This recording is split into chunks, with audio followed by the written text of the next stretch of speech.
Hey family, we're just going to hang out and listen to a little bit of Eagles while we're waiting for people to jump into the live. Glad to see you guys in the chat.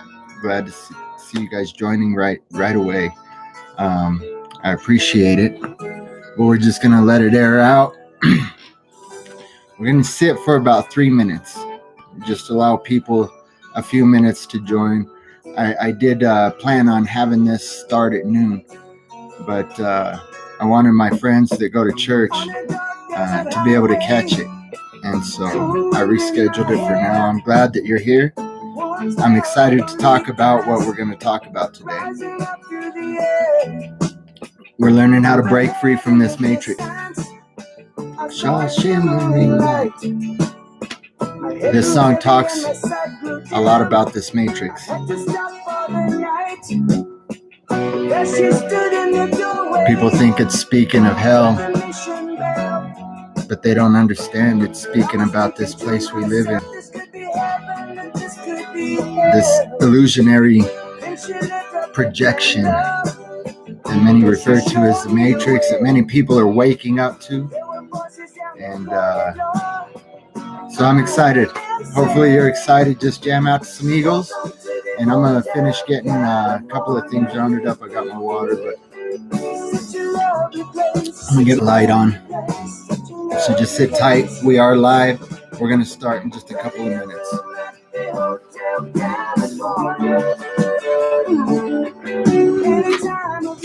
Any time of year, you can find it here. Somebody slipping and twisted. She got the Mercedes Benz. She got a lot of pretty. It calms me. It puts me in the zone. I'm just kidding.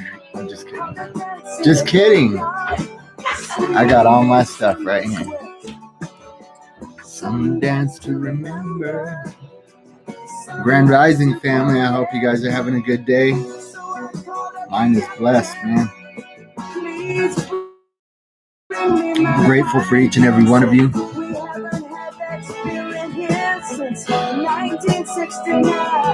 Again, there's a lot of symbolism in this song. If you listen to it with ears to hear, it's speaking of the traps that we have in this life, in this dimension, that take us to other dimensions. You know, we experience a lot of things in this realm. And so, hi Dory. Glad to see you guys joining right now in the chat. We've got, let's see, we'll go all the way back. Gospel Rangers, good to see you. Freedom Fighter, Joe Post, Dory, my beautiful wife Stephanie. It's good to see you all, and I'm glad that you're here.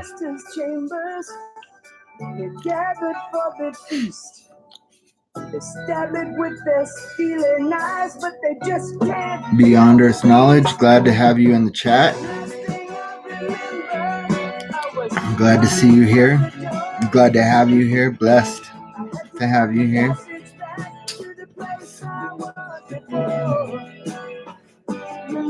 Said the night man. This is important. Program to receive. You can check out anytime you like, but you can never leave. See, the powers and principalities, the rulers of this dark age, the archonic beings, the archonic structure that's built is meant to keep you trapped in and locked here. Programmed to receive their doctrines, programmed to receive their installations, their overlays, their soul traps.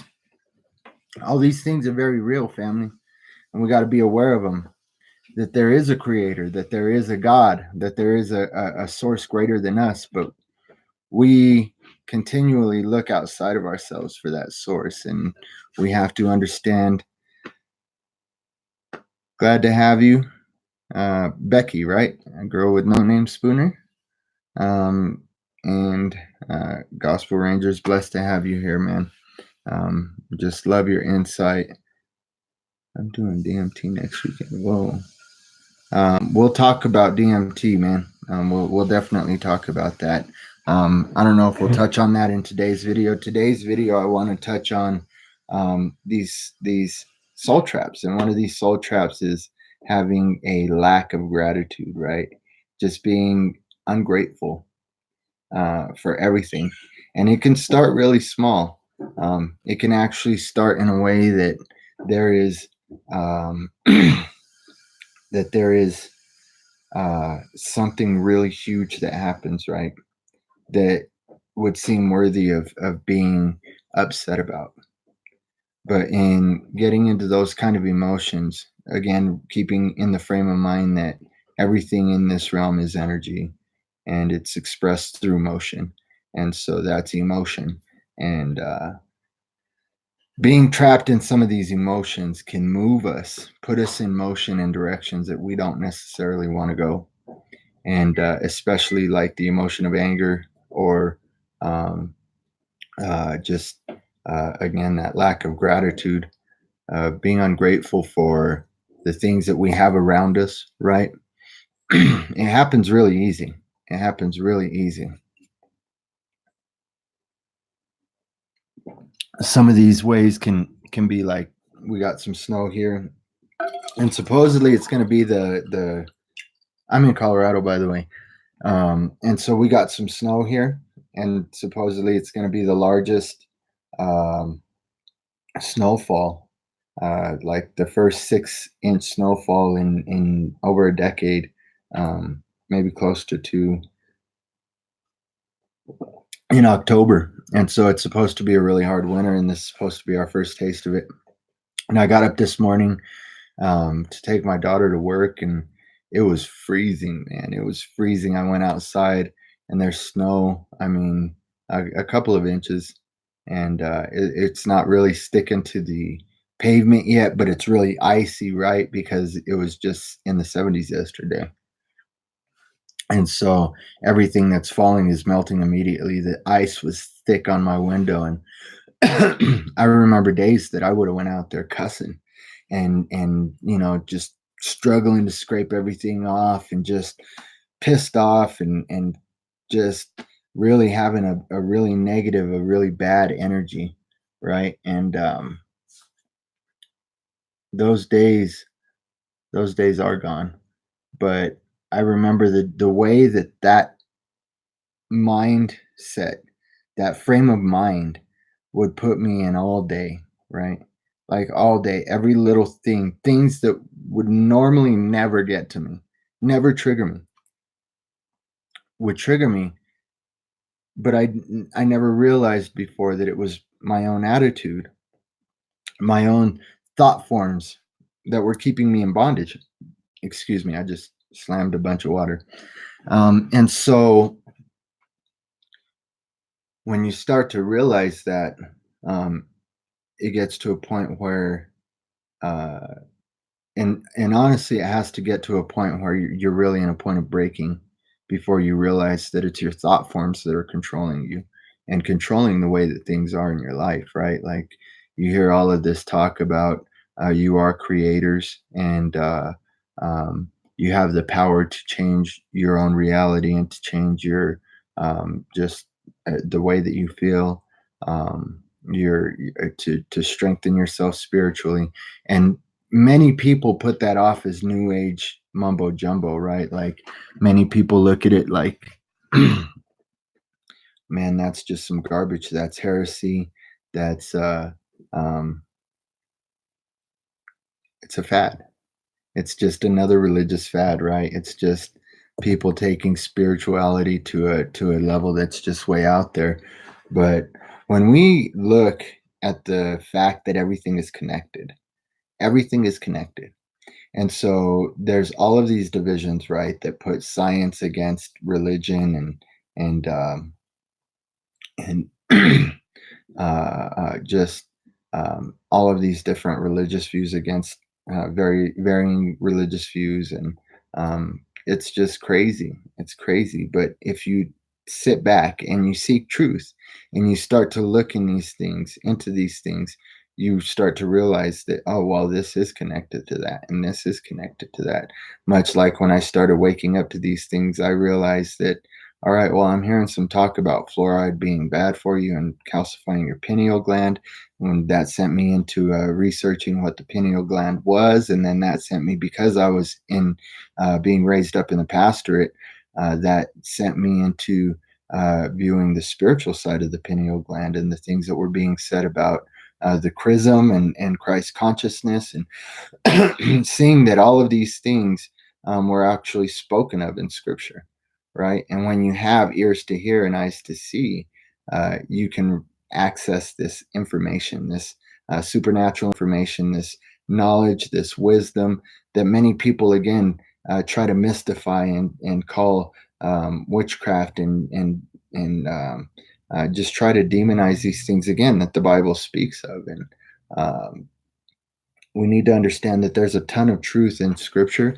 There's a ton of truth in a lot of the other religious writings, but that's the thing. When man took it and made it a religion, that's where we went wrong, and that's where the blind started leading the blind, because they took the lie from the god of the blind, Samael, and Yaldabaoth.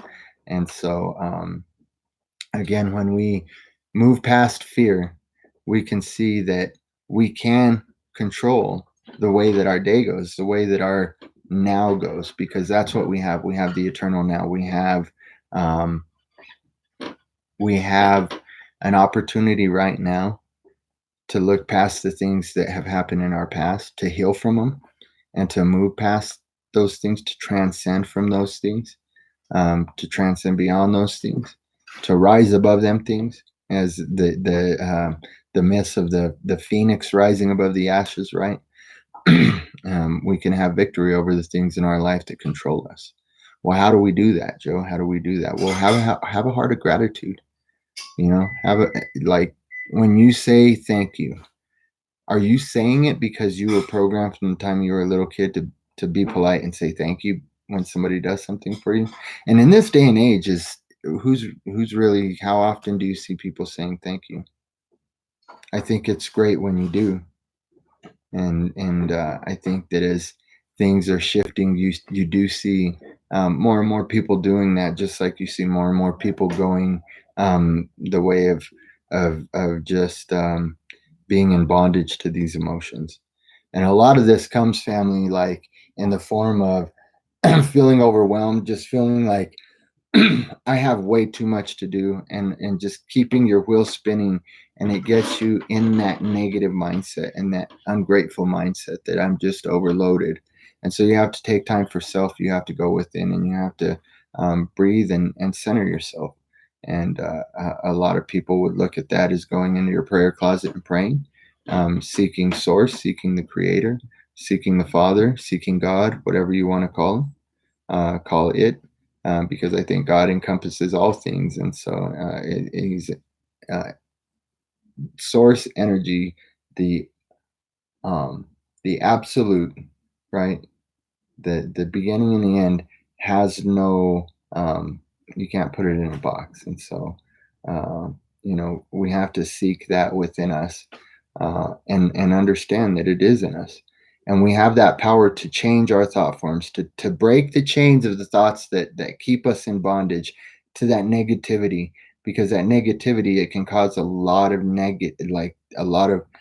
disease in your mind and in your heart, and then it causes disease in your body. Yes, exactly, because here's the thing, beyond earth knowledge. One of the things that I used to always say when I was being raised up in the pastorate is that, and this is true, but there's also a lie in it. So we need to understand that there's a truth and a lie in this realm of duality. And we're going to get a little bit deeper into how this realm of duality actually works, of dielectric magnetism. But that's for another video. Right now, I want to focus on how we change our heart and how we change our mind. And how we do that is actually meaning it. When you say thank you, actually mean it. Have it come from a place of true gratitude that you really, you know, take just 30 seconds to think about what that person did, took their time out of their day, um, even to smile at you or to wave or to hold a door or whatever. If you think about it, smile, be grateful, say thank you, and truly mean it, right? It means that, I mean, neuroscientists have found that if you really feel if you really feel gratitude when you say thank you, when you're expressing gratitude, that you'll be happier and you'll be healthier. Because here's the thing again, a lot of things happen chemically. When you're angry, when you're stressed, stress causes the production of a hormone called cortisol, and this chemical, actually, it's not a hormone; it's a chemical that your body produces when you're stressed. And of course, when you're angry, you're stressed. When you're ungrateful, you're stressed. When you're frustrated, you're stressed. And so, all of these, what we deem as negative emotions, produce a negative effect on the body. And this cortisol can cause cancer. It can cause heart problems. It can cause a lot of problems with your body, right? That's actually a huge help. I love your input, Beyond Earth Knowledge, because that's something that helps me a lot to continue on my path of being centered and balanced, just to look at things from a third person perspective, to step outside of my shoes and look at everything as a whole. And it's really strange because that happened with a near death experience that I had. In 2010. Uh, that's how I saw a couple of things before I woke up, was from up outside of everything and seeing it from above, kind of outside of the whole situation.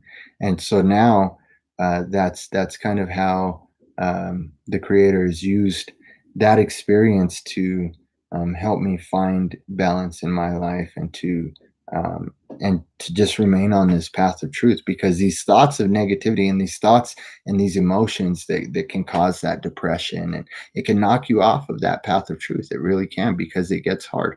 Here's what it is. You literally are coming to a death experience when you have an awakening, when you experience that everything around you is a lie, and that you actually have to do some research and find out what the truth is. And when you find out the truth about this and about that, it can be crushing, and it can seem like you're losing everything, right? It's taking everything away from you, your belief systems, all the things that you were taught growing up. But here's the thing, the experience that we're having as source, fragmented out into individuals, um, it's for a reason, and it's for a purpose. And so we should be grateful for all the things that happen in our lives, and look at these things that can trigger us as learning experiences. And instead of reacting to them, we can sit back, breathe, find that balance, look at them from that third person perspective, and see, what is it really worth? What is this really worth? Pick your battles, family. Pick your battles. Because, even, I'm not saying that, this is the thing, it can seem like that means, like, shove your emotions down. Your emotions don't matter. No, your emotions matter. Energy and motion is going to put your emotions somewhere. So you have to take those energies that are coming your way in those emotions, and allow them to pass. Feel them and allow them to pass. And when you react, it puts other things in motions. Yes, observe, be a passerby. Exactly. When you observe these things, and you don't allow the analytical side of your brain, the left brain, to overanalyze these things, and put your emotions in a rage, right? To get you into a rage, or even into a downward swing of depression, and feeling like you're unworthy. And a lot of these things, again, are meant to keep you receiving the lie, We are meant to receive. You can check out any time, but you can never leave. And it's this soul trap matrix system.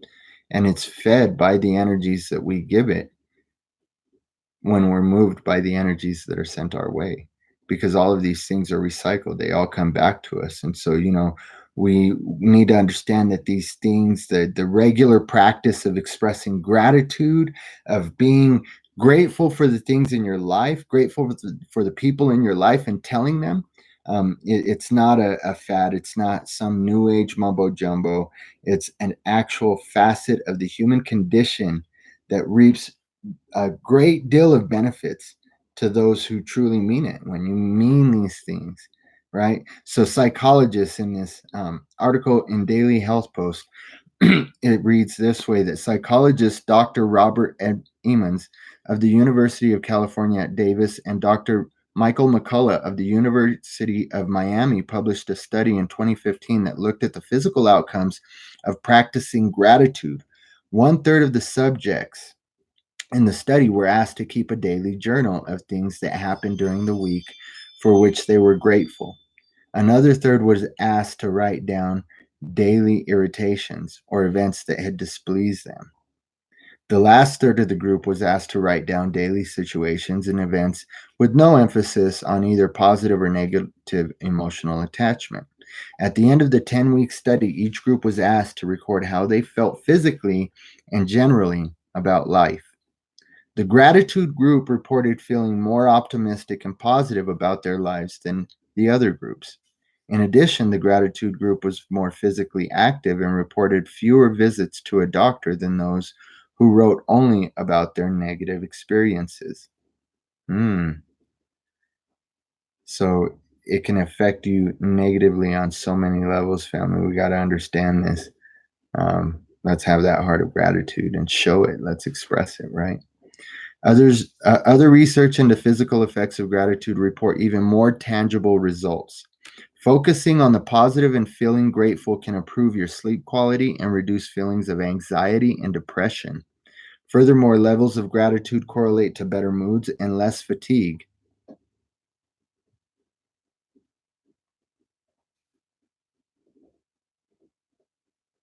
Sorry, my page reloaded. And inflammation, reducing the risk of heart failure, even for those who are susceptible. And so even if you're susceptible to some of these diseases, it decreases the risk of these things in your life when you have that spirit of ease, man.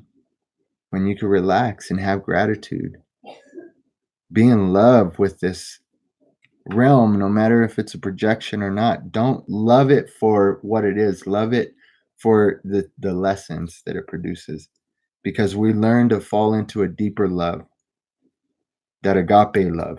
It goes beyond the erotic love or the phileo love, the love of a brother.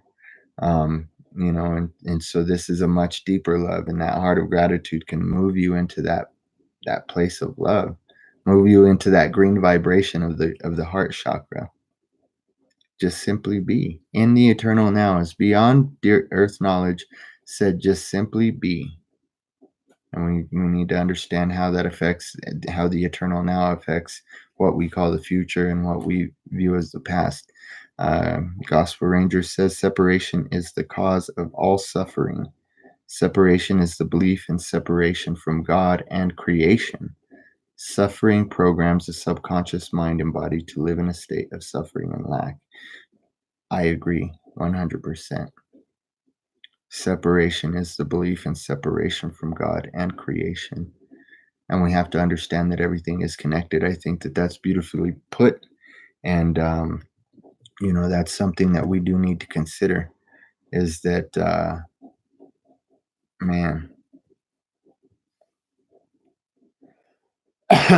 when we separate ourselves from God and start to make archetypes, that's when we make idols for ourselves, and we start to form this outward God that conforms to our beliefs or to the doctrines that we've been programmed to receive, to keep us trapped here so that we can't ascend as Christ did, right? Like understand the speaking of ascension in scripture is available to each and every one of us. That's what Christ came to do, to set the captives free, to tell us how to escape this matrix. Like this is a school for us. We're here to learn. We're here to learn about time and death and even loss and sorrow. We're here to experience, because understanding that we each have a black hole within us and a universe within us, and that's the center and the balance, and that's where it says that you have your own kingdom, right? And how are you managing that kingdom? You know, are you allowing that dark matter to the what we view as negative to take over in the polarity, or are you going to allow that positive to toss you this way and toss you that way? Or do you desire to find that balance in the center where truth lies, where source is, right? That still, quiet, small, meek, wonderful, beautiful energy of source, of God, right? He's still. He's not tossed about to and fro by any of these things. He's not moved by any of these things. And we should not be moved by any of these things. I love that, Gospel Rangers. I love your insight, man. That's great. Yes, it is true. It is true. And this is where seeking truth can lead to find things out like this. Loving God with all your heart, mind, soul, and strength, and your neighbor as yourself, is an Aramaic idiom describing a state of being that sees no separation. And why is there no separation? Because you are I, and I am you. We are all from source, fragmented out into individual consciousness is. And so as we have this individual consciousness, we begin to become self-aware and understand the subconscious and the subconscious, that we are actually, as Christ put it, one with the Father. I am in the Father, and the Father is in me. There's no separation. And that means that there's no separation in any of us. You're my brother. You're my sister. You're source like I am. We have the same DNA and genetic coding. And the enemy is trying to change that by giving us programs to receive, by keeping us in that state of mind. Jim, just keep, Jim, feel free to speak whenever you want to speak, man, because that's wonderful wisdom. Like Beyond Earth Knowledge said, that's Christ mind state. That's the Christ consciousness. And when you hear truth and you begin to resonate and vibrate in that frequency, even let me tell you, it says in scripture that Christ descended to the depths of Hades, right? That he descended to the depths, and so, or descended. And so he descended to this realm and even to the lower vibrational frequency realms that exist below us.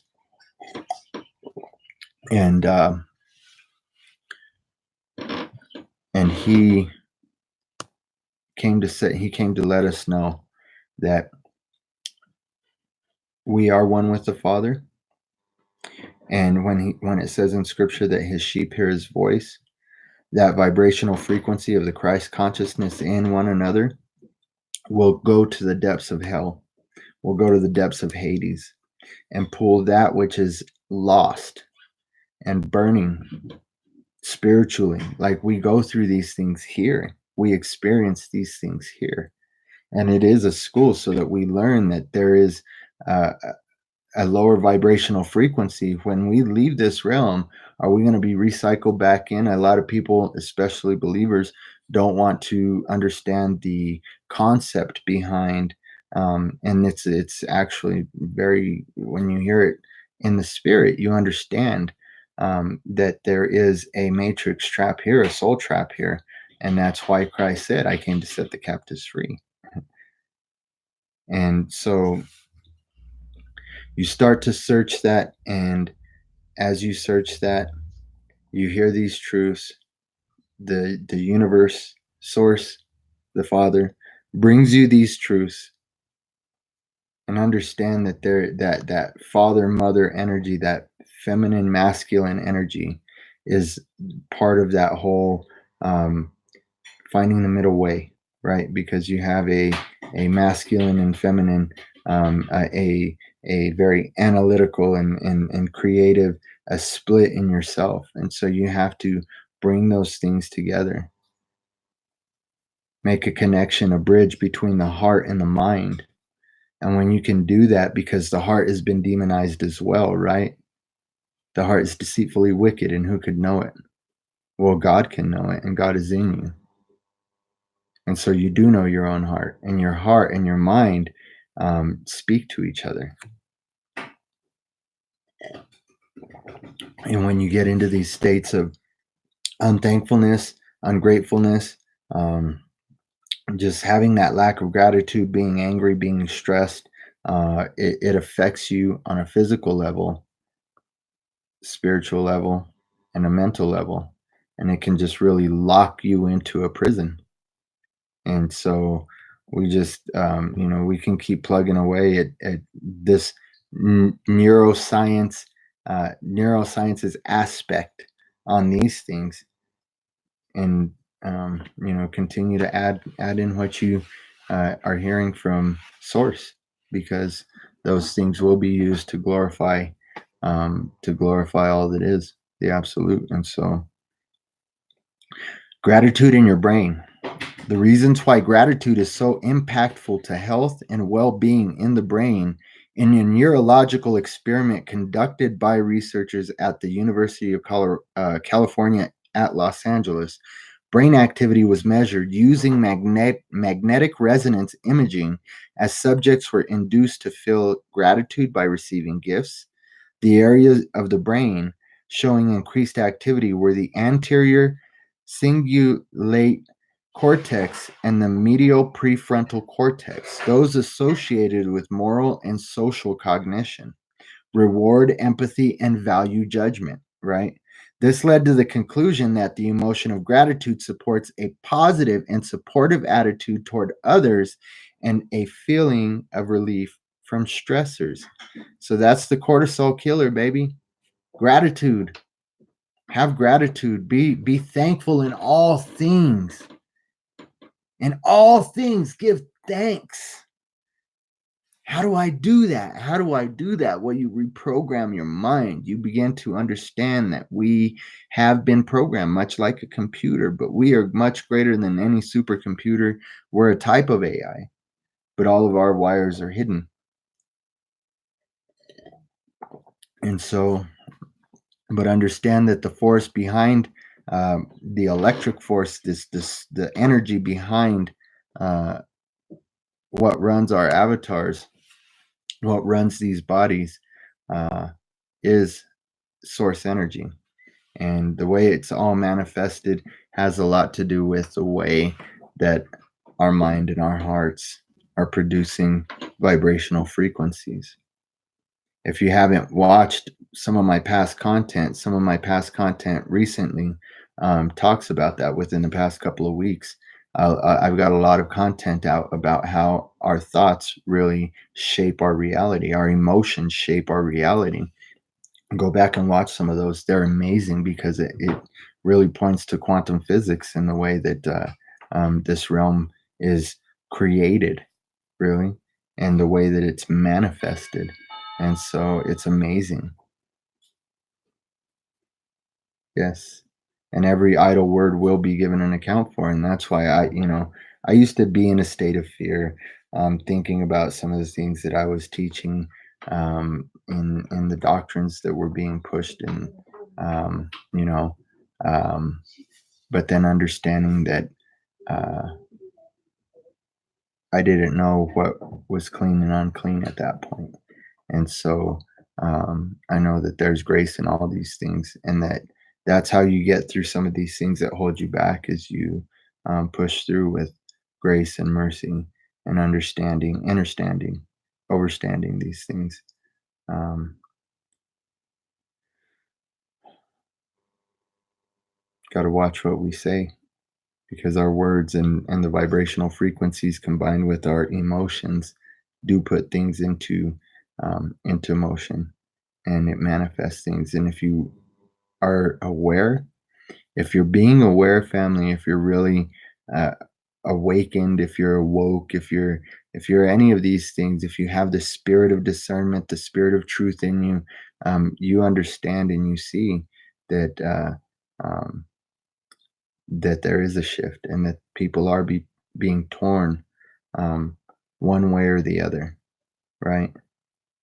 More into the light or further into that darkness. And we have control of that. We do have the free will that's spoken of, and we do have the power to overcome. Like Christ said, you're going to face tribulations in this world, but be of good cheer, because I've overcome this world. So we got to understand that with a heart of gratitude, and um, uh, uh, uh, gratitude in the way of understanding that that person has the same divine spark in them that you do, that the judgments that you cast on that person are actually falling on the shoulders of Christ, and not just that outward man in a flesh suit 2,000 years ago, but on the spirit of Christ, the Christos that's in each and every one of us, that connects us to source. And so we need to understand that these things are all connected, and that they play off of one another. The physical and the spiritual. I said it in one of my recent videos. I'm not sure if it was from an interview on a different podcast. I've been asked to be a guest on a few different um, uh, podcasts, and so. But anyway, um, you know, oh crap, I forgot what I was saying. Um, Somebody in the chat remember what I was saying? I'm sorry, I got thrown off track. Uh,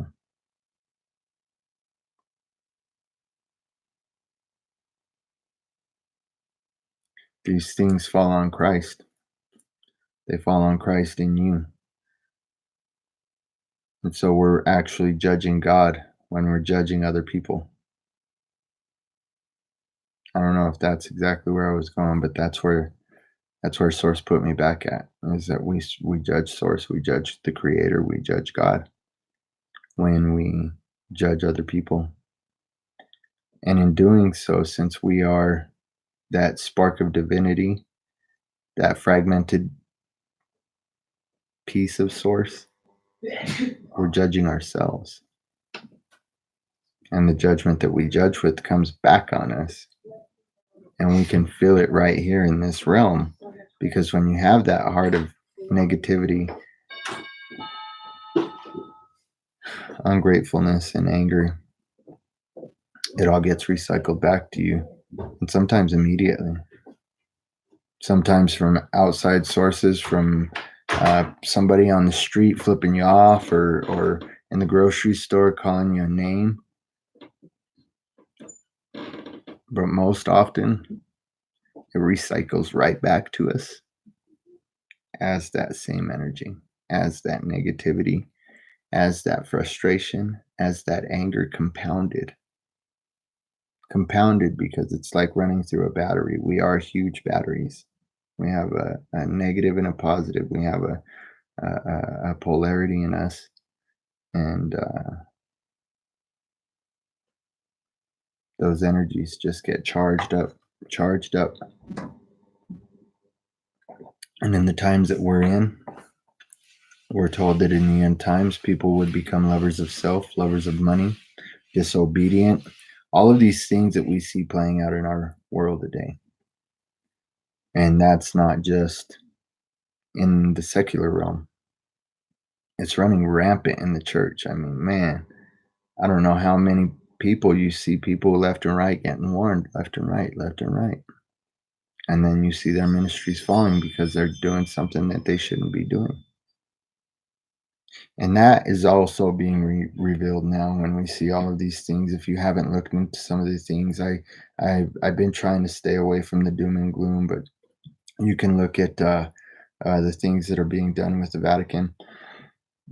And I believe Pope Francis is actually being looked into again, possibly prosecuted, and for the crimes against children that it was looked into back in, I don't know where he was at, in Venezuela or Peru.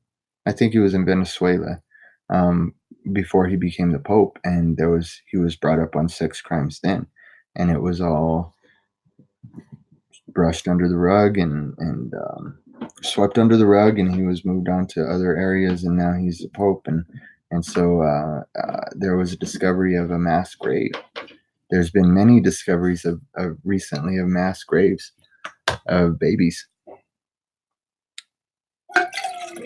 at convents where nuns were being kept as slaves.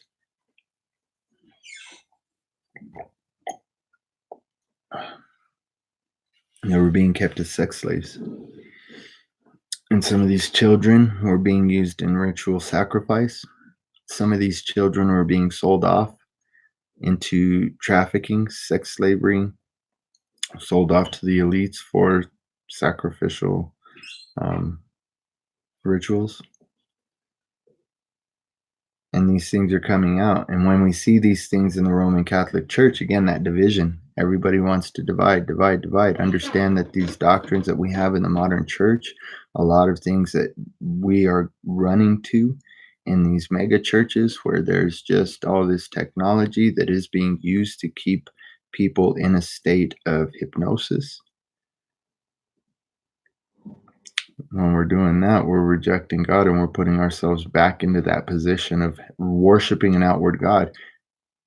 Where the only God that I see in scripture demanding worship is Yahweh, Jehovah. And these are two archetypes that are made to be the same, but are actually separate beings, separate energies. And they're not the source energy. They're created, but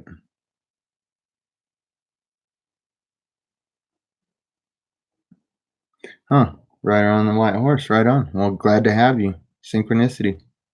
I don't think you're here by chance. And so we're just talking about how gratitude can really change us and change our hearts, change our reality, and in doing so, even change our world. Like our physical realm, our it can bring about the new heaven and the new earth that's spoken of in scripture. And so even if you're not a religious person, I welcome you and I invite you, because I am no longer religious either. I've broken free from those things. I'm an apostate according to a brother, a pastor that was giving the description or the yeah, talking about what an apostate is: one who's rejected um, their former religious beliefs or political affiliations. And I've rejected a lot of my former religious beliefs because I found truth. And I found that there's a ton of truth in the scriptures, but yet there is a great deception wrapping that truth in a lie and getting a lot of people to worship this false god, this god of this archetype, right? And so, hey, what's up? Good to see you in the chat. I'm glad you're here, brother. I just got your voicemail, so I'm gonna give you a call, and so thank you for joining. But but yeah, so in knowing that, again, catch some of the previous content, because it does talk about how those things correlate, and we do really have the power to create our own reality and to mold and mend and make this reality malleable. And so so gratitude activates the hypothalamus as well as downstream with downstream effects on the metabolism, stress, and various behaviors. The hypothalamus is located at the base of the brain and regulates hormones responsible for many crucial functions, such as body temperature, emotional responses, and survival functions like appetite and sleep. One of the neurochemicals associated with parts of the brain affected by gratitude is dopamine, a pleasure hormone. And so you can have bliss, you can have joy that again transcends just a happiness, you know. I know that I said, I think it's in the title that, you know, it can change your thoughts to happier and healthier thoughts, but it goes even much deeper than that. Like these things um, can bring about an emotional um, vibrational frequency that elevates you spiritually, that helps you receive a greater wisdom and knowledge than what we've been given and indoctrinated with. And so therein it can further your awakening because here's the thing, when you're starting to wake up to these things, you're gonna go through what many refer to as the dark night of the soul. And it means that a lot of things that were repressed in your mind and your subconscious begin to come to the surface. Old emotional traumas, even some like physical traumas, anything that you've repressed, again, and the things that you've learned, having to cut cords with the old indoctrinations and the old thought forms that have been put in there. You know, it's really um, it's really breaking. And so this right here can really just help you move through those things in that state of bliss and in that state of joy, in that with that heart of joy. Um, and so thank you guys for being active in the chat. I will go back and I'll go through all the comments and go through if there's any questions. I'll do my best to answer them. But let's keep moving forward with this article. The positive influence of gratitude on mental health continues past a particular event if the emotion is relived. A simple gratitude writing intervention was associated with significantly greater and lasting neural sensitivity to gratitude. Subjects who participated in gratitude letter writing showed both behavioral increases in gratitude and significantly greater neuromodulation by gratitude in the medial prefrontal cortex 3 months later. In fact, this lasting effect is psychologically protective. In adolescence, feelings of gratitude have shown an inverse correlation with bullying, victimization, and suicide risk. Gratitude affects brain function on a chemical level, and its practice promotes feelings of self-worth and compassion for others. And so, again, as we begin to receive these things, as these things begin to wash over us, it begins to rewire and reprogram our brains. Neurologically, our neurological pathways are rewired and puts us in a greater state of that gratitude. And it's just a cycle, just like Energy of Love. Thank you for joining. Energy of Love 444. Thank you for joining. Much love to you. Blessings of wholeness and balanced vibrations. And Namaste. I welcome you to the Walk in Wisdom channel. And I just I appreciate and I value your presence. So thank you very much, and thank you for saying hi in the chat. That always warms my heart when a viewer wants to jump up and say hi, jump on and say hi, and be active. And so. So we need to understand that these things, as we fix our mind on all these things that are true and noble and praiseworthy, it changes our hearts and helps us to remain in that place of gratitude that has tremendous health effects for us. And again, tremendous mental and spiritual effects. So it helps with all of these things, these waves of energy that are coming in, that are causing us to basically what's happening is the light is being shown into the darkness, and man cannot comprehend it because the deeds that they do in the dark, they love. And so it is very, it's scientific, it's metaphysical. There's it's allegorical. I mean, just metaphorical. There's so much that so many people are losing and missing, in not just in the scriptures of the Holy Bible, but of all of these holy scriptural writings, especially uh, in the books that were taken out, and the wisdom and the knowledge that they've tried to hide from us. And so, we need to understand that gratitude affects the brain function on that chemical level, and it does promote those feelings of self-worth and compassion for others. And that compassion, here's the thing. I know I keep stepping away from the article, but that, let me just finish this portion, and then I'll touch on that. But think about that. It promotes feelings of self-worth and compassion for others. Keep that in mind. We can perceive and experience gratitude in its many characteristics in a very broad spectrum. Openness and willingness to experience gratitude affects not only the individual, but her or his interpersonal relationships. A common strain in relationships is caused by repeated negative feedback by one or both partners with offsetting gratitude.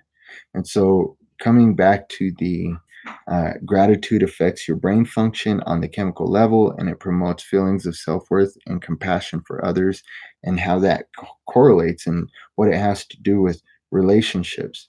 um, Both intimate relationships in intimate relationships, between partners, and relationships on a broader spectrum. I mean, all of these things are affected, right? And the way that practicing and promoting the feelings of self-worth and compassion for others do raise your vibrational frequencies that you emit through your torus field, that you have around your head and your heart. You are this huge ball of energy. And so it sets you in that frequency of love. That compassion sparks. I mean, you'll feel a greater compassion when your heart chakra is open, when you're vibrating at that level of that green energy of the heart chakra, um, that it does bring about a greater compassion for your neighbor, for yourself, for the ego, for the things that you struggle with, the things that we have hard times forgiving ourselves for, the things that we're not even sure, that we're not even aware of, that we're holding against ourselves. We can overcome those things, and when we overcome those things, again, those vibrational frequencies go out into the ether, out into the absolute, out into the universe, and it affects everybody in this realm. And so, as the shift is happening with the cosmic clock, and there's new cosmic energies coming in, don't think it's new agey. Again, go watch some of my previous content, and we'll be covering more about the astrological side, the astrotheological side of these things, and how these things do correlate with scriptures. And they've all been demonized, but it's to keep people blind, right? Christ said you can discern the weather, but you can't discern the signs of the time. Look up, and look up, like the sky is glowing, funky colors, purple, red, and it's all being propagated as this fear. The poles are shifting. There's going to be these catastrophic events, and the earth is going to be torn apart. And you know what? Even if these things happen, even if there are these catastrophes, it says in scripture that there would be wars and rumors of wars. That's been happening for years. Look at the things that have been happening with the volcanoes and the earthquakes and the hurricanes, and all of these things are being produced by man, by technology. Many of them are, and it's perturbing the earth. It's perturbing Gaia. It's perturbing that which birthed us all into creation, into this realm, into the physical realm. And so we got to understand that as the earth has a torus field, that same energy, it's spiking, and it's purging out a lot of these negative lower vibrational frequencies, and that is where the split comes from 3D earth to 5D Terra earth. And so we need to understand that there is a split happening, and our heart placement, our thought placement, the things that we're willing to fix our minds on and our hearts on and to speak on with a great emotion, we have to be very aware of, because as we speak, so it will be. You're more powerful than you think. You might hate me if I tell you you're a magician, but you do magic every day in the language that you speak. I'll be doing another language video. I think that's my most recent video that I did was on language, and I'll be doing another one. How we languish in the language. How it's used against us to create the things that we feel trapped in. And so allow that compassion for others to rise when you start feeling it. Don't shove it down. Don't explain it away.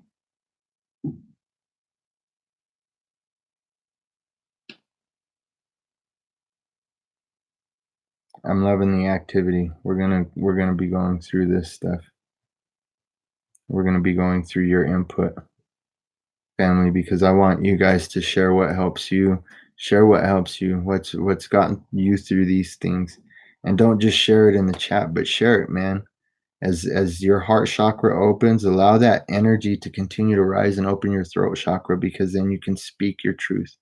And when you speak that truth, there's an empowerment in speaking that truth, and a confidence that comes about, and a strengthening, right? And so I want you folks to talk about what helps you, but also I want to share some things that I think would be very helpful for you guys if you're not already doing these things. Just some tips to help you take control of your thought forms, to take every thought captive, to test all things against the spirit of truth, that it would help you remain in that place of gratitude, of thankfulness, of compassion, of self-worth, family. Self-worth, that's one of the biggest traps in religion, is it just pulls you away, puts you in this mindset of oh man, I was born in original sin. I'm just this worthless sinner that's not worthy of anything, and I need to grovel for mercy. And look at the place that puts you in, the place that puts God in. If God is in you, if you have source in you, if you are becoming the Christ, and you're still groveling and pleading and just pleading for mercy, please. No, man. Get up off them knees, family. Quit worshiping and quit pleading and quit groveling. Quit expecting some outward source to come and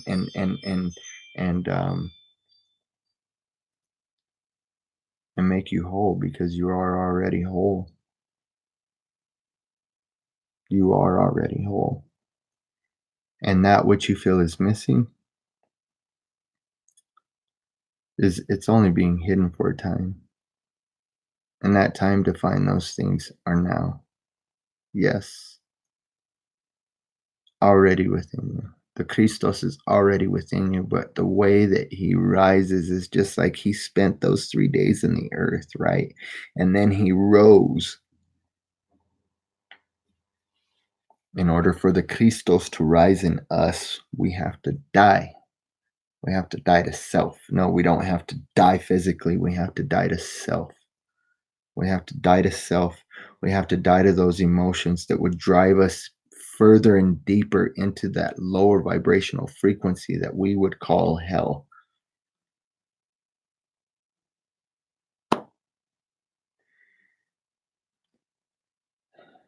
Let's take ground, baby.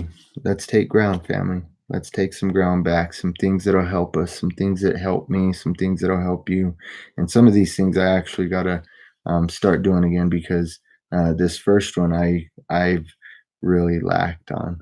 I really haven't been writing a lot of stuff down. I've been doing a lot of research, but I haven't been journaling. And so journaling is a great way to help solidify the thought form of gratitude in your mind, to rewire your brain and your heart connection to receive and to put out nothing but gratitude and compassion and self-worth. So list at least 3 things that you're grateful for in your journaling time, whether it's before you go to bed or when you get up. But here's the thing, I think that it's great to do before you go to bed and when you get up. Just like it's great to meditate and set intentions before you go to bed and after you wake up, because it solidifies that thought form of gratitude and of love, right? It helps you remain in that place of feeling the safety, right? Your rod and your staff, they comfort me. Though I walk through the valley of shadow of death, I fear no evil, right? Write down the things that you're grateful for. Write down the things that the people that you love, right? Write down all of these things and keep track of them. Like focus on them.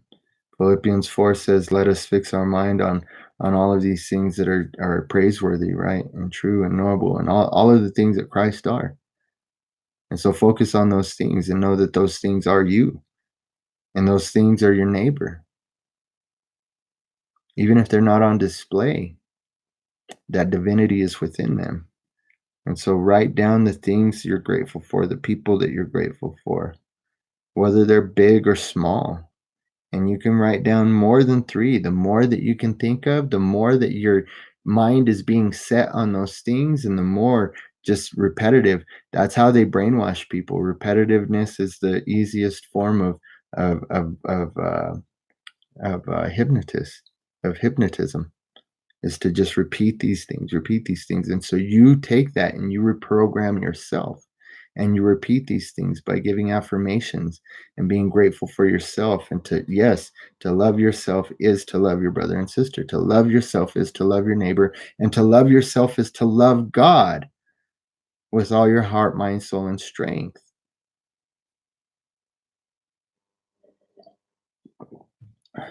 And so do these things, family, in the morning and in the evening. Journal these things the more that you can. And I know that literally some of us can go on for hours and hours. When we start actually thinking about the things that we're grateful for, we could go on and make a list, an endless list. And so make that endless list, family. Make that endless list night and day. And when you're not writing and journaling, continue that list in your mind. Fix your mind on those things. Don't just write those things down, though, family. Another way is to tell people in your life what you appreciate about them, how much you appreciate them. Express that gratitude. Express that gratitude. I'm grateful for you, Dory. I'm grateful for your encouragements. I'm grateful for each and every one of you. I'm grateful for your ear. I'm grateful for you giving me your attention and your mind and your heart, and just considering these things. Yes, write these things down, especially in those times. That's exactly right. That's exactly right. Write these things down when you're coming out of your awakening, when you're coming out of the sleep state. Write all of these things down.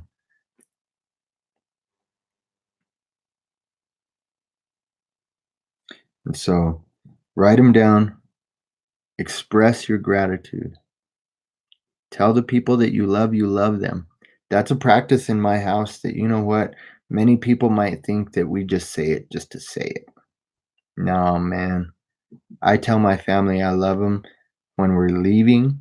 I tell them when we hang up the phone. I tell them just throughout the day. Walk through the house. Whether it's my daughter, I love you, my baby JD. I love you, my son. I love you, D.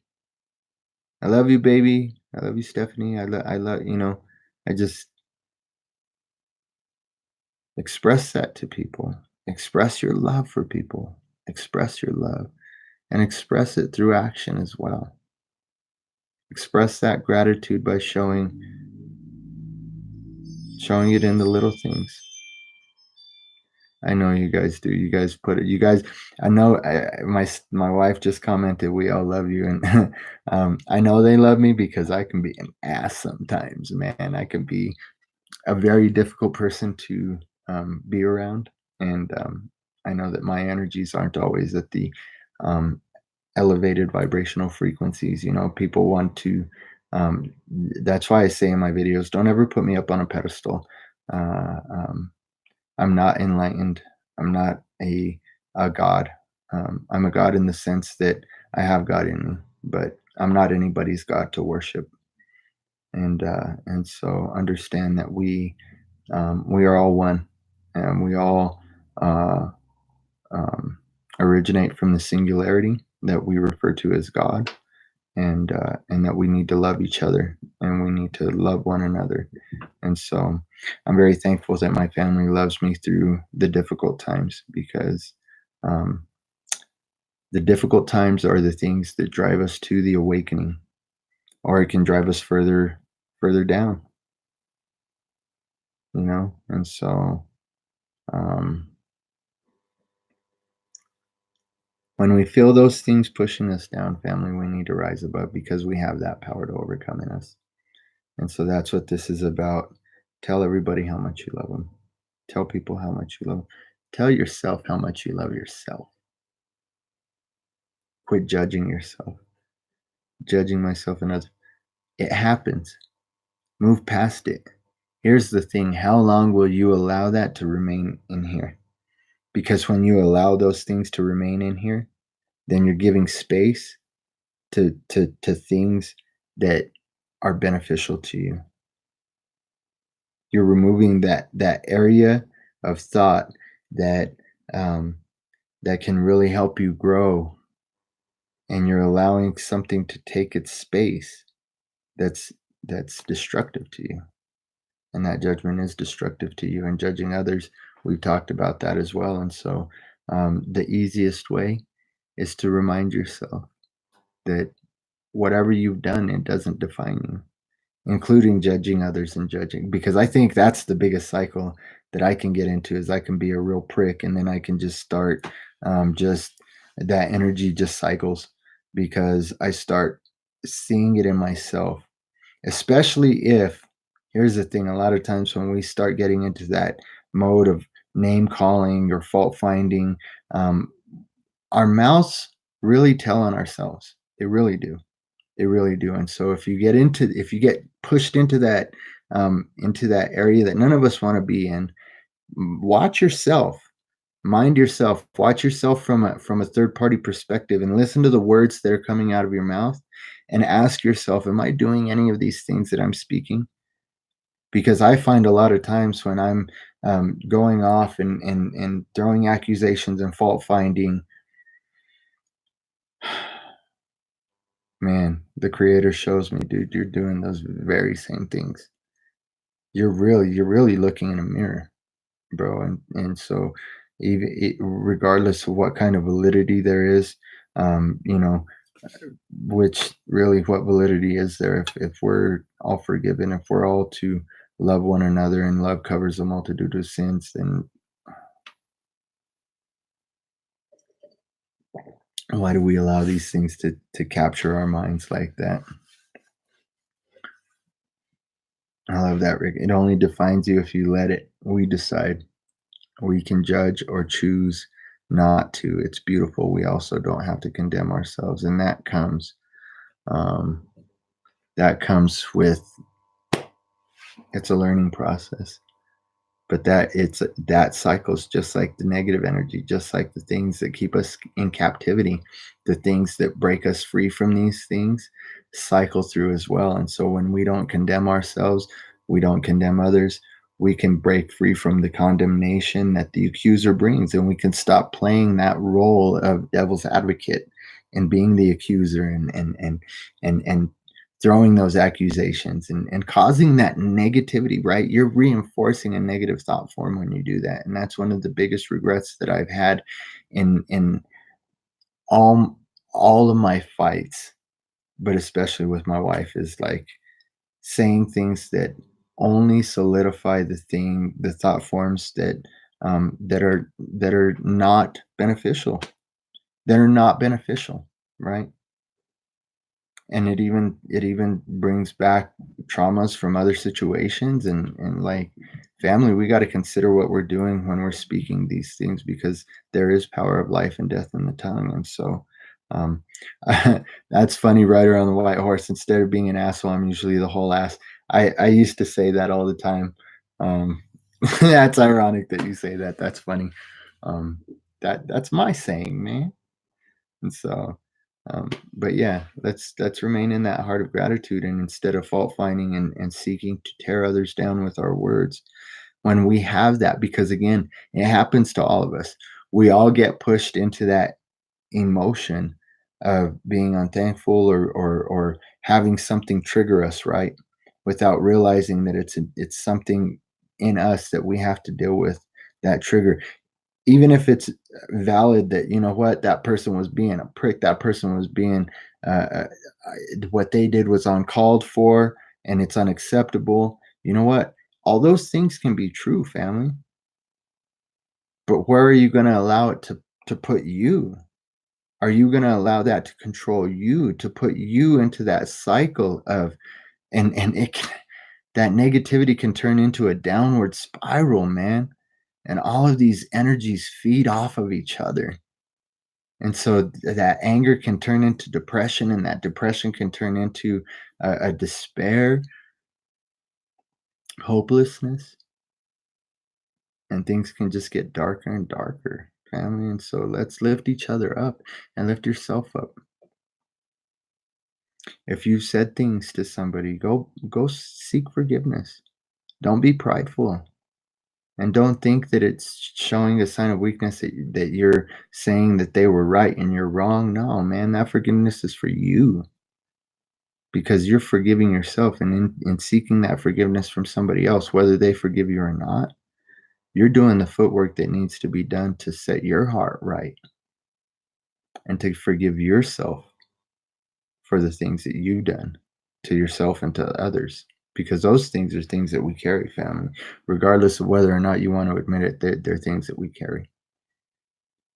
And so I seen a comment earlier in the thread in the chat of taking that backpack off, and it's something that Derek Bros, Global Witness, an analogy that he uses that I've heard used before. I know a lot of people who love Derek, and it's a great analogy. I know that he likes to use it a lot, but that backpack, that we can carry the things that weigh us down. Um, it helps not just lighten it, but it helps you pull it off, throw it over the cliff, and you don't have to go back down there and pick it back up. And so I love that analogy, and I love that Derek uses it that much, because it is from a movie. uh, but but yeah, and definitely something that we need to understand, that um, we carry a lot of things around with us that are unnecessary. The unnecessary garbage that we carry around can weigh us down and hinder us from running our race and encouraging one another, strengthening one another, bear one another's burdens, walk in love, bearing the fruits of the Spirit, right? Joy, peace, love, gentleness, kindness. And so we not only need to express these things to other people, but we need to express these things to ourselves. Do some mirror work, family. It's a great type of meditation to go into the mirror, because one thing, and we'll do a show about this. Um, Mirrors are portals. Mirrors are portals to another dimension, and so it is a way that's used in various uh, rituals and practices to invoke energies that we would call demons or spirits or even angels, because there is the beneficent and the maleficent um, side, the duality in all things, and so. But in that mirror work, look in the mirror and look at yourself and look in the eyes and tell yourself with the right emotion and the right feeling affirmations, right? Think about the things and just one quality. Start with just one quality that you like about yourself, something that you've accomplished, whether it's huge or it's a small accomplishment. It's something to focus on that can set you in that mindset of gratitude, that heart of gratitude. And so you have to be grateful for yourself. Be grateful for what God created, because God is in you. Be grateful for God in you.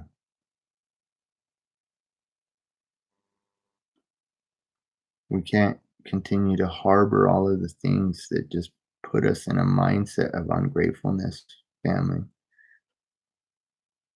We're killing ourselves. We're killing the people around us that we love.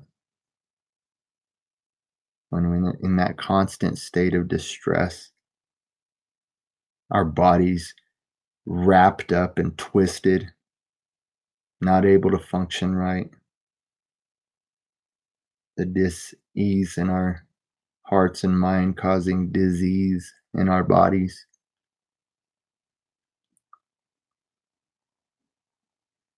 It says in Revelation that one day he would wipe away every tear from our eyes and death would be no more. Neither would there be any um, crying or sorrow, right? And that day's upon us, family. These energies that continue to come in, emitting that photonic light that's bringing about the truth of the Spirit who declares all things to us, the revelation, the apocalypse, it's upon us. And it's not something to be afraid of. Fear is another one of those thought forms that's going to drive you into this heart of stress and anxiety. It's in one of the old videos. It talks about how the DNA coils up and tightens. It just coils up and tightens, and it stresses those things out, and it doesn't allow for those new connections to be made because DNA is being activated. And so that's the reason for all of this fear porn and all of these thought forms coming out now, because as these things are being purged from our earth and from our bodies, our minds, our spirits, they're being revealed. And so it's going to shake a lot of people. And some of us already know this, having gone through this spirit work and the shadow work. It reveals the demons that you house inside of you, the demons that guard those chakras and keep them closed up and spinning, the ones that we're taught to fear, that only this sky daddy has power over. No, you have power over them, because he's giving you every inheritance of Christ is in your heart right now, because you are Christ, because you're the Christos. But there's a process, that awakening process, that going down into the ground and waking up. Exactly. Apocalypse means revelation, no negative meaning. I've got a video on that as well. That one's a short one, like 7 minutes. It's not. Don't. It's negative for those who don't want you to know the truth, that our bodies will be changed. It's already happening. DNA is being activated. People are healing. That faith that's even less than a mustard seed is bringing about healing in so many people. It does come by way of perception. And that's why they're shaping and molding perceptions in the way that they are now. All of these things, there's so much going on and there's so much being revealed. I mean, there's so much talk in mainstream media, and I don't watch TV. I do research online, and I do come across some things on Facebook and on YouTube, and I do cross reference and check all of these things. But like, a lot of the Illuminati and the occult symbolism is being revealed for what it is.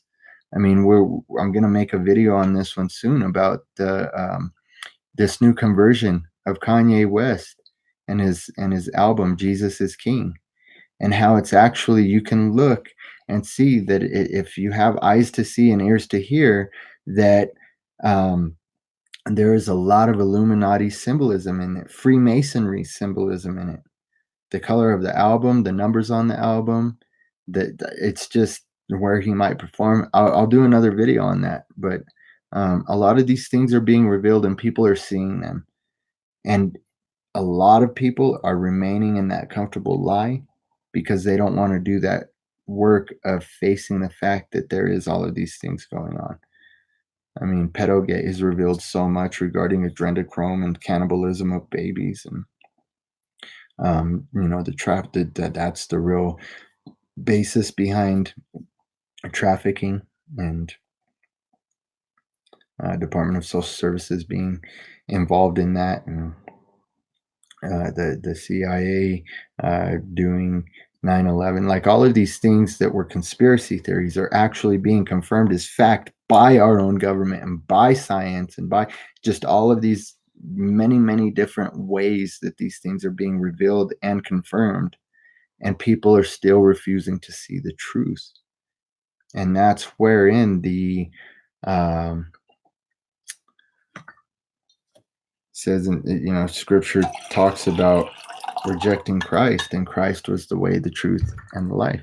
And so if he's the truth, if you're rejecting truth, you're rejecting Christ. So adrenochrome, Becky, is something very deep. I'm not sure if you're ready to go down that rabbit hole, but it's very gut wrenching and it's very sick. It's there are a group of people, these Kabbalistic leaders, use babies, and they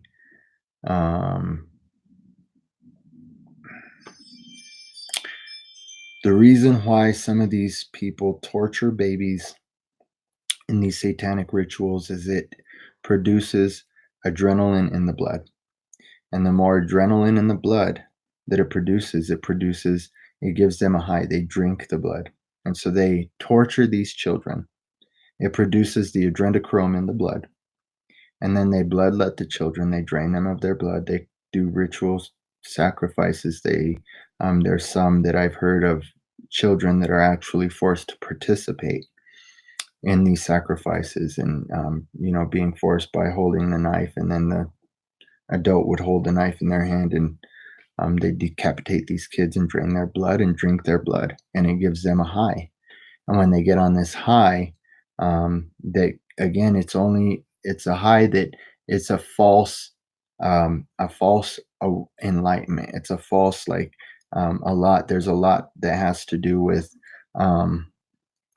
yes, the children do release it in higher doses. That's why the younger they can get the kids, the more, the better it is for them in their view, but it's something that's produced in the mind, like the DMT and the various other chemicals that the chrism, all of these things that your pituitary gland and your pineal gland produce, that the fluid that goes up and down your spine, that's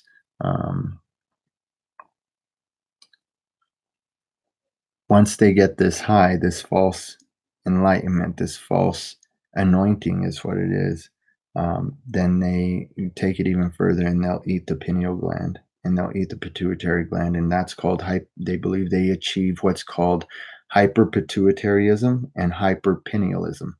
And so they believe that they achieve a God state when they do these things. And that's why it's in scripture that you shouldn't drink the blood, because the life is in the blood, because there is a life force and a transference of DNA and of actual energetic patterns that are transferred in the blood. And so it's things that, man, a lot of people are not willing to face. And a lot of people, even though they're being made aware of, it's coming out in the apocalypse, it's coming out in the revealing, they're denying it. And so one of the reasons why it's being pressed the way that it has is because you have to receive the truth and the lie.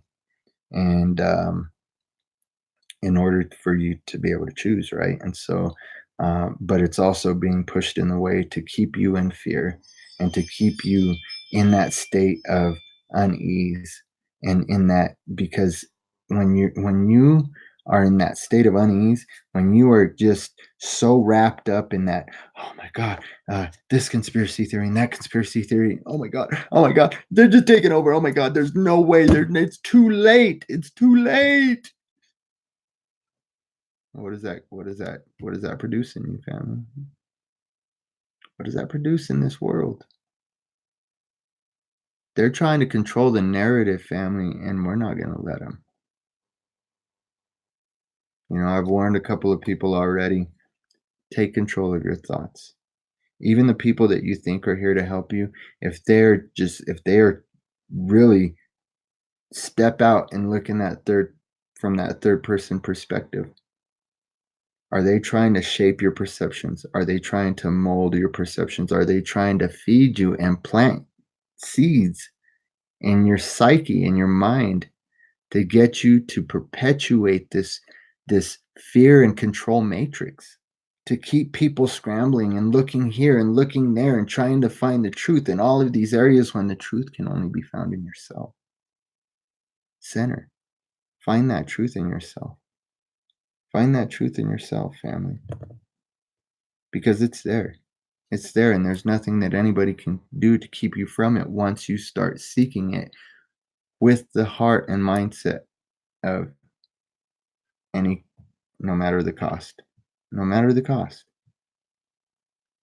So, family, I want to encourage you in a couple of more ways.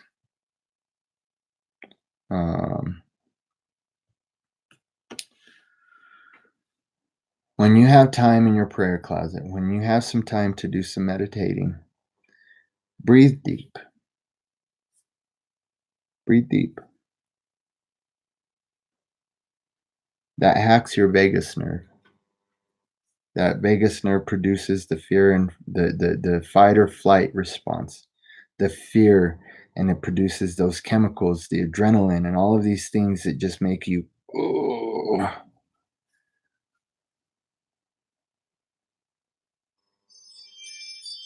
Yes, good now. Yes. Good to see you, brother.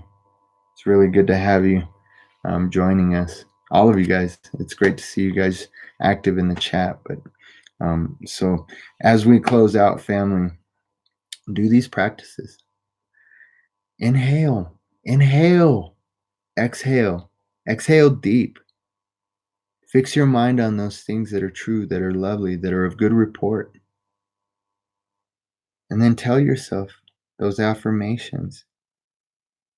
Fear less and love more. Fear less and love more, right? That'll get to the root chakra. That'll start that journey, because fear, everything is based and rooted in fear. That is the root of all things, right? But the root of all knowledge is the Tor, or the toroidal field. And so we'll do a video on that, but understand it's about energy. So that fear keeps you trapped. That fear energy keeps you trapped. Doesn't allow you to get into that place of love, because what is love? Love is being vulnerable. Love is having compassion. Love is being empathetic, and being empathetic means you take on other people's energies, right? And that is scary. Complain less, appreciate more, set your heart into that place of gratitude, right?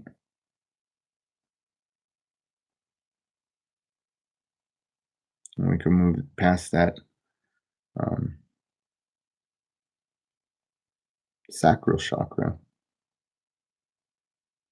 our gut, right? That's where we get worried. We get our gut starts to get twisted up, and if you don't know, family, your stomach has a lining that's like the same lining that wraps your brain, and so your stomach, your heart, and your brain all communicate through your nervous system, and so all of these things.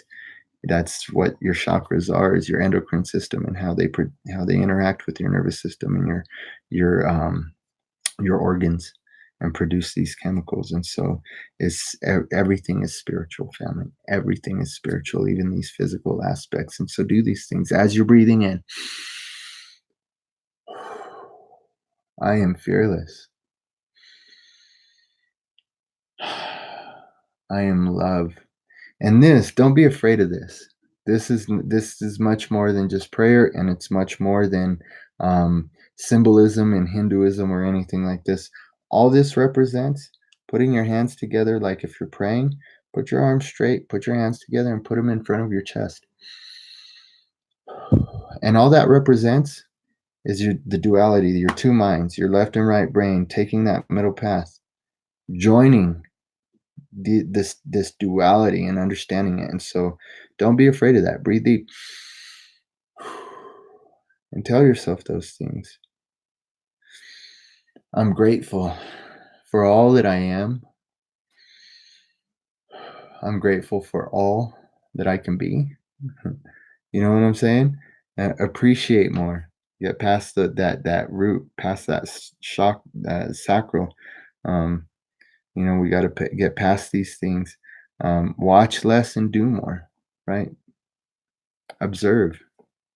Observe. Be a passerby. Don't get caught up in the duality and of judgment. Right? Open up that solar plexus chakra. That allows that energy to start to flow freely. It helps you to analyze things and respond rather than react, right? And that will allow these energies to move up to your heart chakra. The green chakra, vibrate at that chakra of love, baby, because that will burst open every other seal.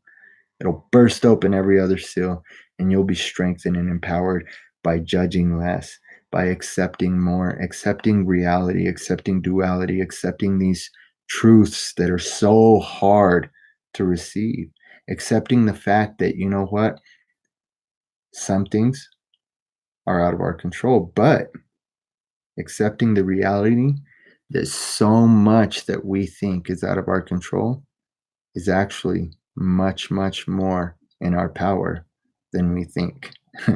and so accept that. When you accept that, man, it opens up that heart chakra. You vibrate at that energy of green, that green love energy, and you just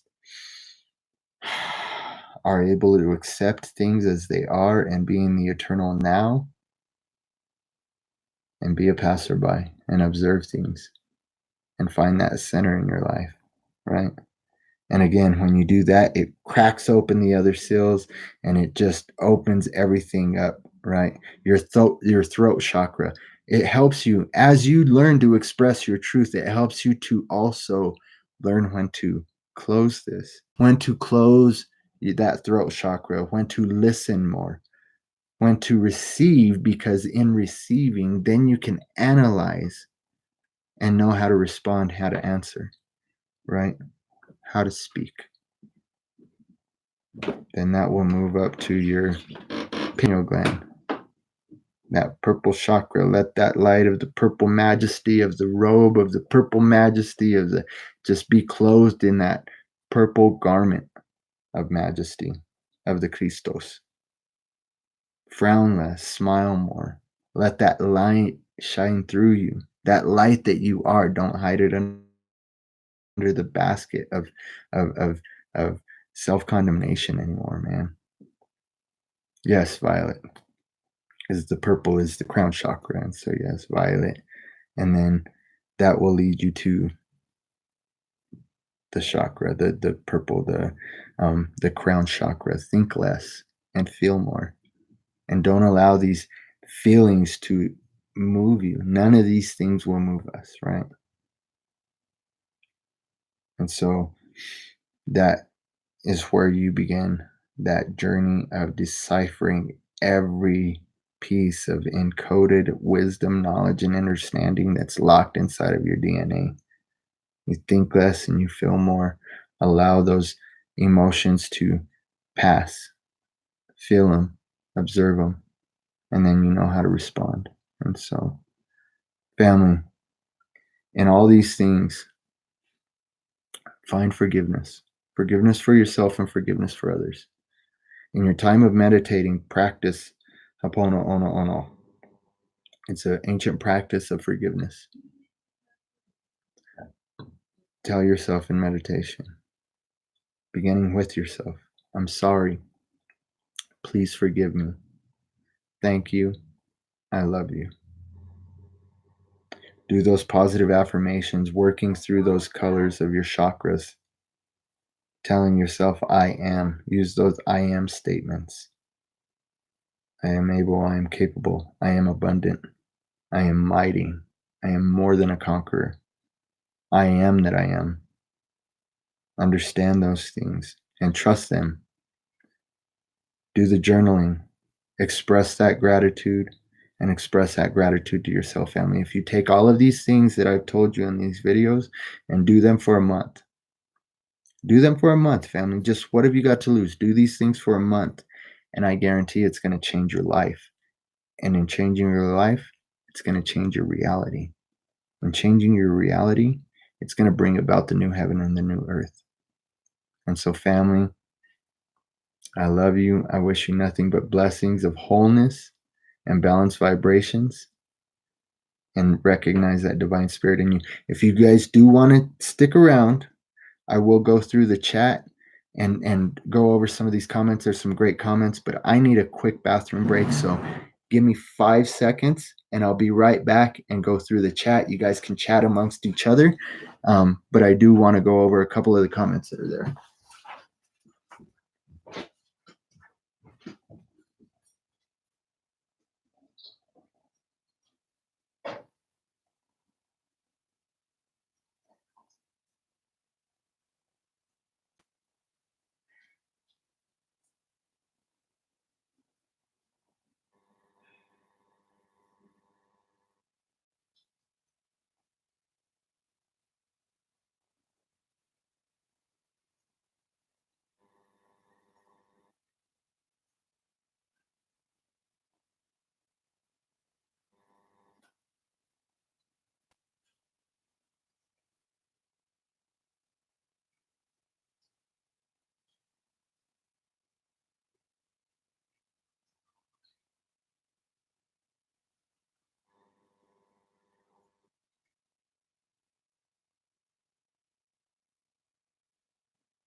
All right, family, I am back. Thank you for being patient. Drank a whole pitcher of water. I'm all but done with it. And so I needed that break. But yeah, so now we will go over these comments in the chat. I love the fact that you guys have been so active. I love that you guys have been sharing your perspectives. And again, that can be very helpful, not only to the people that are in the chat, but to each other, to yourself. And so Gospel Rangers was in the chat, Freedom Fighter, saw Freedom Grower, Joe Post, everybody saying hi. Gospel Rangers, Jim sharing some scripture. My lovely wife saying hi. Two choices, teach and learn. And they go hand in hand. We are to be both the student and the teacher.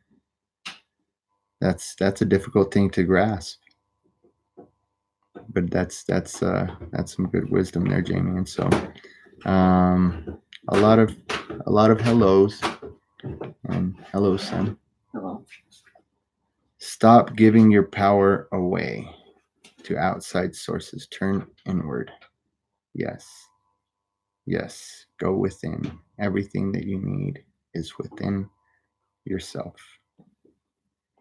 And so observe, be a passerby.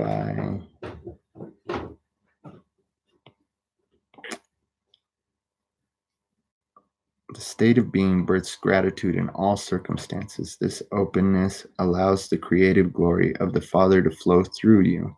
This is how the Father is glorified in all. Yes, Jim, that's true. That is a great statement, man. I love the wisdom being dropped here in the chat. That's Christ's mind state. Yes, beyond earth knowledge. Again, such great wisdom being dropped in this chat. Love ourselves and remove ourselves from negativity. Yes, Dory. That is exactly what we need to do. We got to remove ourselves from that situation. Only we have that power to control ourselves, right? To take every thought captive. And so forgiving self is easier said than done, haunting in a way. It's made to seem that way, Jamie. It can be very difficult. It can be very tearing, very breaking, but it's so freeing and brings about such a great joy. In scripture it says that the pain endures in the night, right? But joy comes in the morning. And so when we have those tears, understand that there's a joy coming that's right around the corner. And in that self-forgiveness comes a great joy and understanding that man, it's so empowering, and it is so strengthening. And so continue to seek that for yourself, brother, and I'll be praying for you and lifting that up for you, man. So, Coinky Dink, I think not. I think not either, right around the white horse. I'm so blessed that you were able to join. Let's see. No coincidence that Dory was eating ramen either, huh? Cutting wood. Man, you were just busy all the time out there, huh? Rick, I do want to get together with you, chat, and I'll give you a call here in a bit after I end the thread. I need to go up and grab a bite and see the family, but I'll give you a call here in a bit, and same with you, Jim. I'll give you guys a call because I want to talk to both of you guys, and I'd love to connect. And so same with you, Jamie. I know I got to give you a call. And so there's three of you that I've had on the schedule to call, but again, things get crazy, things get hectic, and I appreciate your patience. And I just want you guys to know I love you, and I will be reaching out soon. And let's see, how deep does the indoctrination go into the rabbit hole we go? Oh, we haven't even begun to scratch the surface right around the white horse. Watch some of the older content and just continue to watch. Hit the bell for notifications and subscribe if you haven't already, because this hole goes deep. And at the end of it, I want you to understand that what we find is self.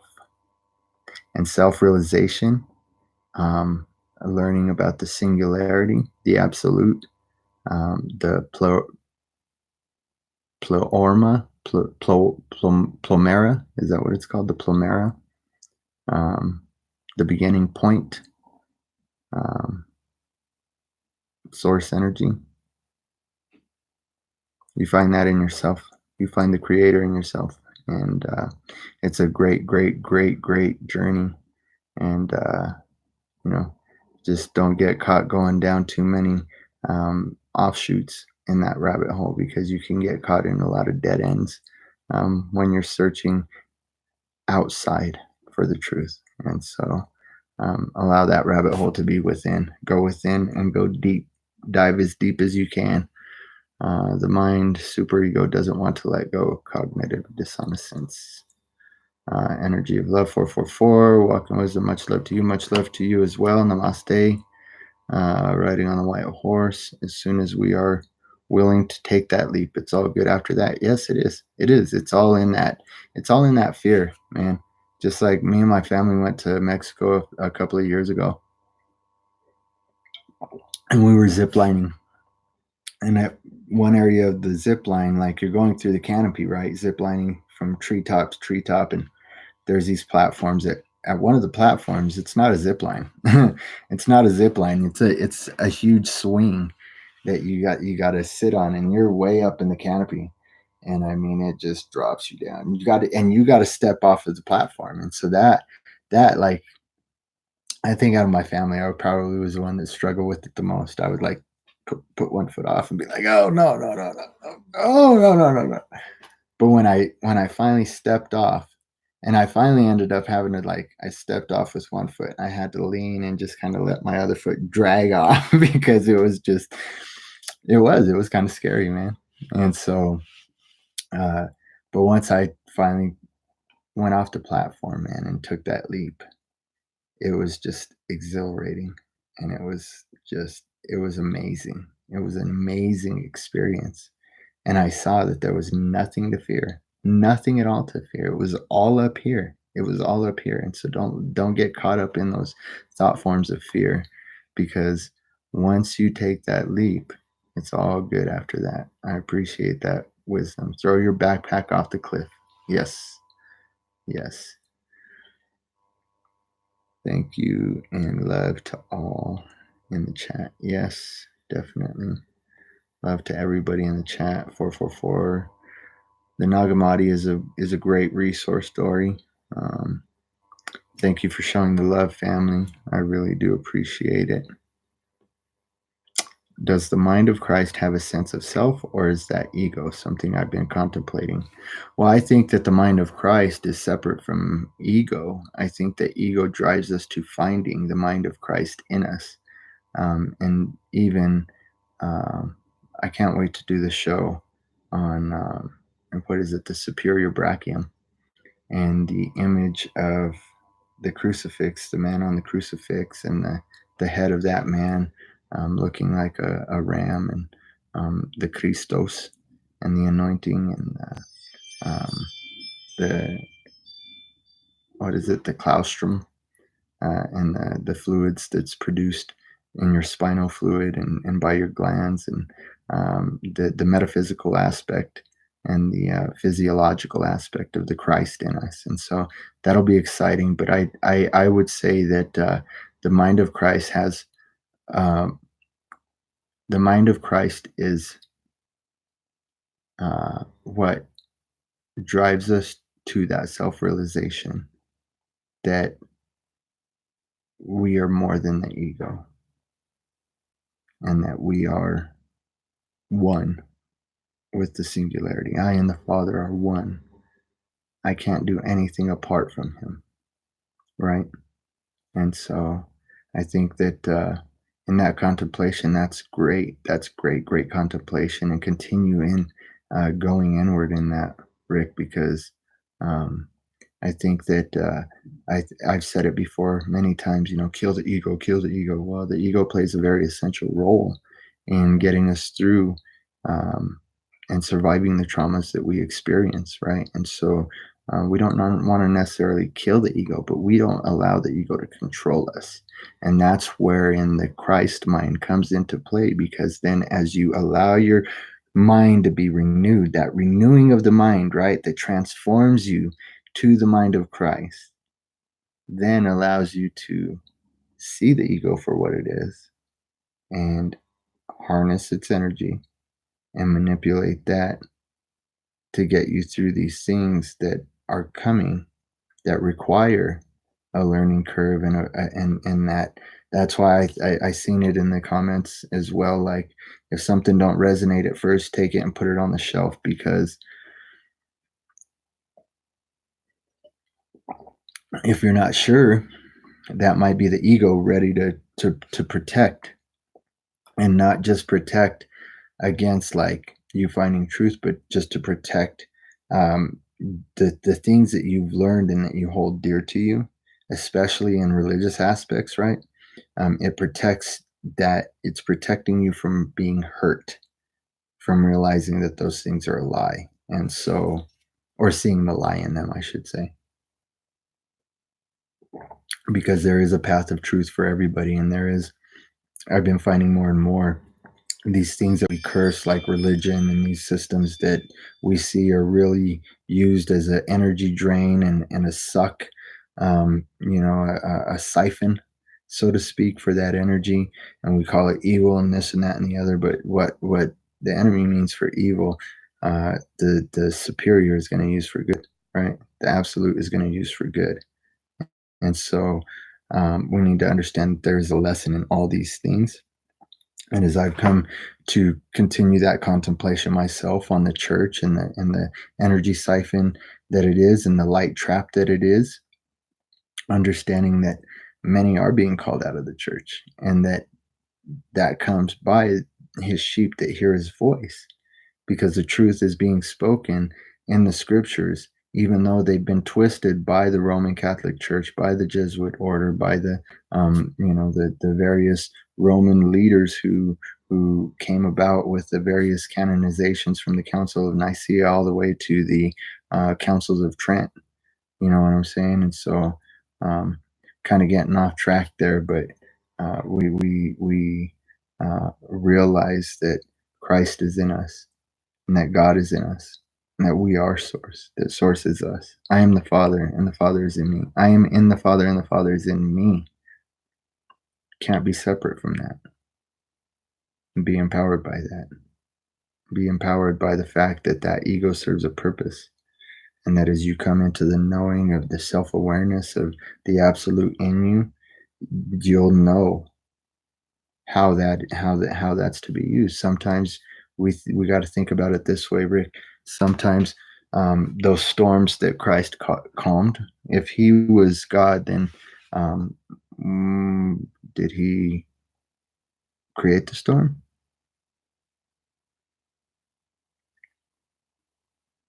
And if so, what did he create the storm for?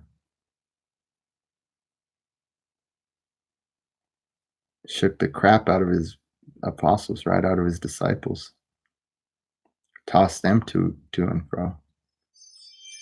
But he showed him something in that he had the power to stand up and calm the waves, right? And so he was teaching them something through about their ego and about the ego in general, that sometimes you create a storm so that you can calm it, because the truth is uncomfortable. And when people hear the truth and it resonates on that genetic level, on that cellular level, and it makes them uncomfortable because they've been at a specific vibratory frequency all their life, they can get really angry and it can cause a storm. But then you have that wisdom and knowledge through not allowing the ego to control you and to trigger you, but to control the ego and know how to calm that storm. And so I love that contemplation, man. Continue contemplating on it, Rick. I love that, bro. I love that. See, this is why I like to read through the chat. That is some deep stuff right there. And all that can be revealed through that. And so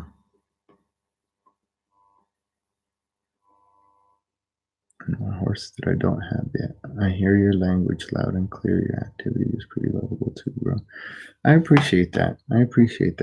So much, Rider on the White Horse. It's great. That's how we lift one another up, is that we encourage one another and we show gratitude for one another. And so that's how we bear one another's burdens, right?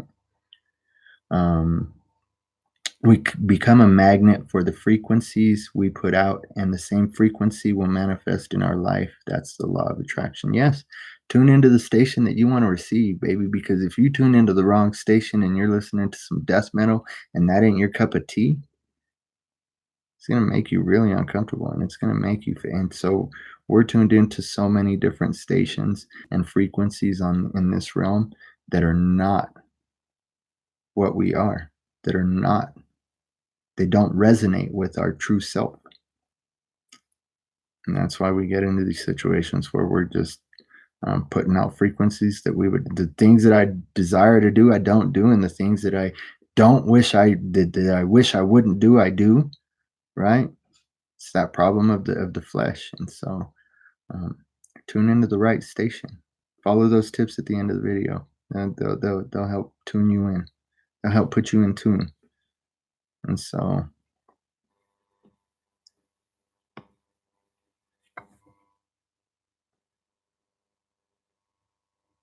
love is all that helps me, us all. Yes, love always helps. Love is the greatest of all of these things. And so to love yourself is to love your brother and sister. Touched on that one, especially when you come out of the awakening. Touched on that one.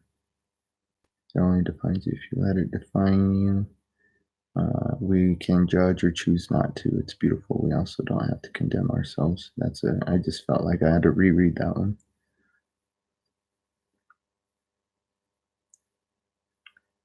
Letting go is a second chance.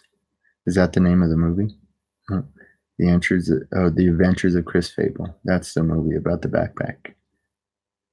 Be accountable and responsible for all choices, whether we make them consciously. Yes, we do have to be accountable and responsible for all of the choices that we make, even if we're not doing it from a place of a conscious effort of trying to cause some kind of strife or division or negative energy or anything. We just have to be accountable and to ourselves and to others. And so, whether we do these things consciously or not. And um, so, yes, the veil is being lifted. The apocalypse is happening, and it's not anything to be afraid of. Dimensions are just perceptions. Yes, that's right, Becky. 7 chakras and 7 sins corresponding to them, and beyond earth knowledge there's so much that corresponds to the chakras, the 7 seals, the 7 churches, the 7 trumpets. I mean, there's so much, the 7 sins there. I'm going to do a video on the chakras and another video on the kundalini energy, and so look for some of those. We've got a lot of content, a lot of stuff that I need to put out, that I feel that I need to put out. And I'm just kind of going as the universe leads me, as the creator leads me, as God leads me to do, the power in me. And so, but yes, that's a great observation. 7 chakras and 7 sins corresponding to them. And many people don't understand about demons and diamonds and daemons, and the role, so to speak, that they play.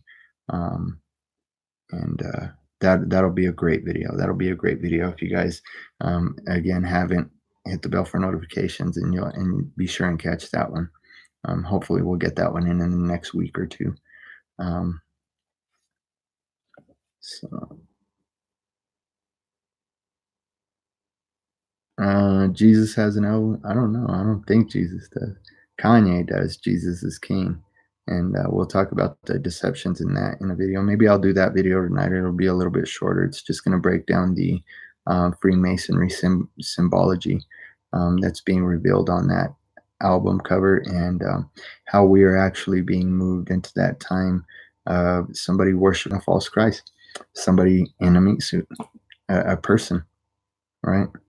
And this person will have a spirit that is yeah, that's a deep one as well. So we'll go into that one. Definitely. So what is that?